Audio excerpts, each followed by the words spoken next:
guys, welcome back to my channel. So today I want to talk to you guys about this whole story with Derrick Jaxn. Now, if you don't know who Derrick Jaxn is, Derrick Jaxn has been labeled as a relationship guru. He's a married man, and recently there was a video that came out that he put out with his wife addressing allegations that he had cheated, and those allegations are true, as he admitted them in this video. So this happened, I guess, about a year ago, but we're just now finding out about it because I guess one of his mistresses wanted to blow up his spot. So he goes on the video by apologizing, stating that this happened a year ago, that he and his wife have sought counsel about it. He apologizes to his supporters and his followers if we put him on a pedestal and they've been disappointed, and if they don't follow him, he understands. He talks about how, he is human and he had made mistakes, and then his wife speaks on her behalf and she addresses questions that she has gotten as to why she's still there, why she hasn't left him. And she said she did leave. She completely removed herself from the marriage and him. And it wasn't until she realized that there was a shift in his mentality that she decided to come back and work things out. I can't judge him. I can't label him. I don't know him. I feel like I'm making this video because I personally have been cheated on in the worst way. So I know what it feels like to be cheated on. I've never been married, but I've been in a relationship long enough for it to be common law. It's not the same thing, but I know the pain that comes from dealing with something like that. Now, the first thing I want to say is that I feel like people who are very disappointed in him kind of set their expectations too high because, you set this person on such a high pedestal as to where he gives advice about relationships and men and women, and oh my God, he can't do no wrong. And, I'm pretty sure his inboxes get flooded with questions and he addresses them. Meanwhile, he has done and gone through his own dark things in behind closed doors. So I think, number one, we should never put anybody that's in the limelight on a high pedestal like that, because we forget that they're human too. And you want to have someone who can answer questions, and you want to have someone who can say, well, why does he keep doing this to me? Why does she keep doing this to me? Why did she lie to me? Why did he cheat on me? And you want somebody to kind of give you some sort of understanding. But, it's kind of tough because he can't speak for you or your significant other or your relationship or marriage. I feel like only you and your spouse or your significant other know what you are willing to tolerate, what you are willing to deal with and not deal with. And if you're strong enough to get through those tough times. I feel like people should only speak off of personal testimony. But again, you've got tons of people out there who are gurus and who are experts and things like that, which is fine. They are gifted to have this type of knowledge. But, I feel like we shouldn't be that disappointed because he's human. And I'm not giving him any type of out, but he made mistakes just like the mistakes were made from that man that you were dealing with or that woman that you were dealing with. So, I feel like that's number one, the first thing that we did wrong. But in this video, him and his wife talk about everything, and she's forgiven him and forgiven the other women and things like that. And this wasn't a one-time thing. Like, he admits it wasn't just a light thing. He really did meet up with other women and really do wrong. I was in a position where I was in such a long relationship dealing with someone who was a habitual cheater and liar. I feel like men and women both know right or wrong, especially when you're in a marriage. You automatically should know what to do and what not to do, and what you should and shouldn't do, and what's allowed and what's not allowed. And the first time that you do something and you're out of pocket, okay, maybe, and that's depending on the people who are in that marriage or that relationship. So we don't know them. We don't know what their bond is or anything like that. So this is just stuff that's coming out now and based on what he said himself. So I feel like anything after that first mistake is a habit, because that first time around, you knew what you did wrong and you knew you weren't supposed to do it. And the fact that you continued to do it at that point, now that becomes an internal issue. So, like myself included, I'm sure there's a lot of women and men who are in relationships who these things have, been done to. And you're like, well, I didn't do anything wrong.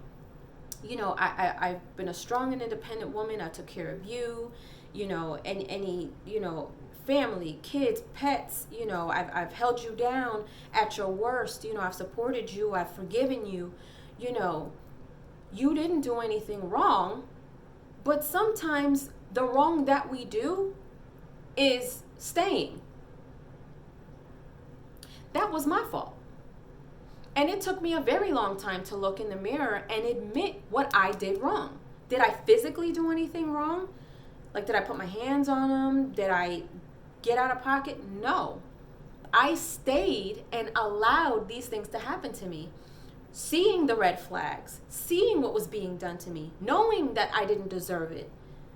But sometimes as women and even men, when we see those red flags, we are holding on to something that we want for so long, or we've wanted for so long, or we feel like we can't get any better, this is the best that we've ever had.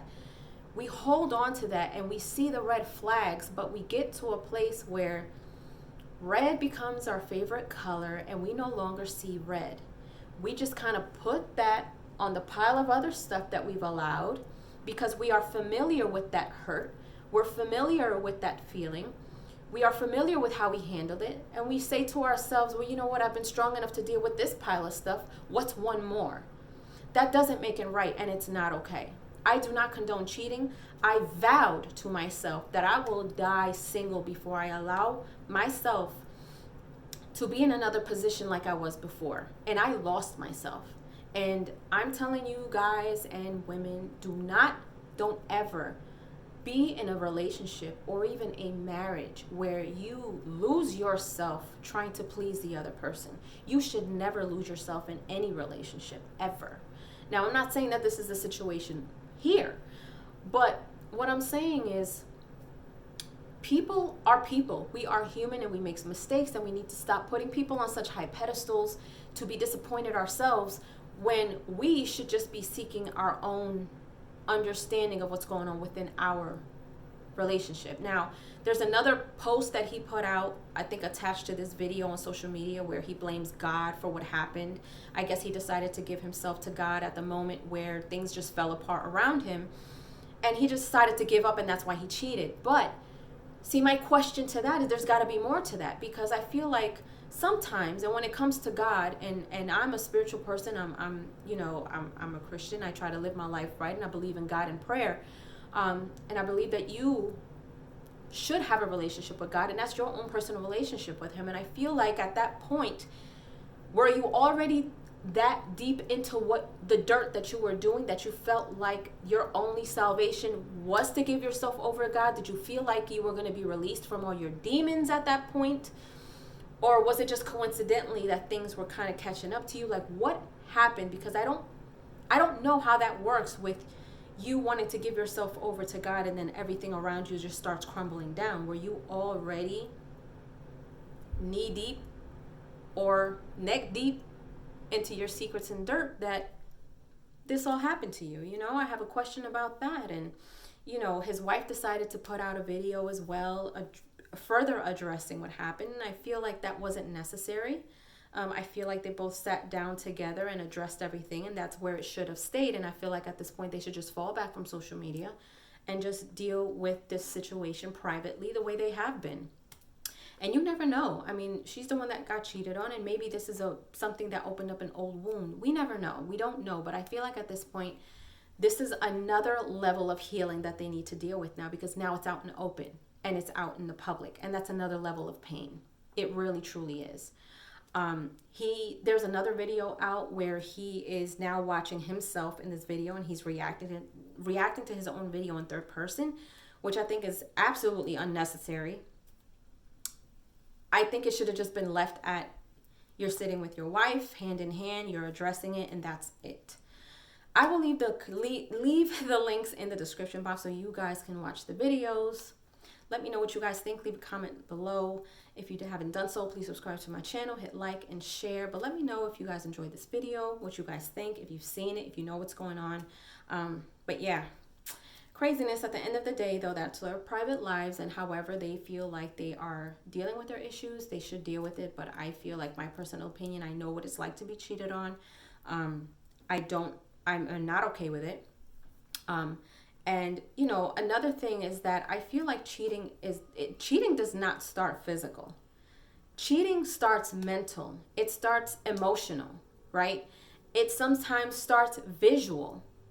You know, all of that, anything that pertains to you looking for outside sources outside of your relationship or marriage as an option, to me, is some form of infidelity, because now you are allowing yourself to freely bring your mind and your thoughts into someone else, you know, and that can lead to, I don't know, you can be fantasizing about women or men. You can be pleasing yourself to women and men just off of looks alone, just off of seeing pictures or hearing their voice or having conversations with them. And then in turn, that turns into physical. So I'd be very careful with the options that you are allowing to surround you. Even when things get thick, you guys have to have some self-control, man.